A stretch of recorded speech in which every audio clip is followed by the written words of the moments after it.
Want to make new friends on Bumble? Let's check out how to use Bumble BFF mode step by step. Open the Bumble app. Now tap on profile at bottom left corner. Tap setting at top right corner.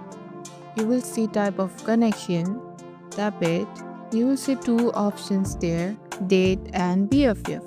Choose BFF to start connecting with friends instead of dates.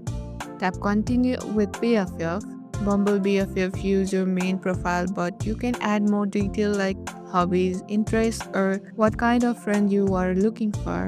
Swipe right if you would like to be friend with someone, or swipe left to pass. If both of you swipe right, it matches. In BFF mode, either person can send the first message, so don't be shy. Say hello and start chatting. Keep swiping, chatting, and building your social circle. It's a great way to find out buddies, travel, partner, or just someone to hang out with. And that's it. You are now ready to use Bumble BFF mode to meet amazing new friends. Thanks for watching. If this helped, don't forget to like, subscribe, and hit the bell icon for more Bumble tips. Catch you in the next one.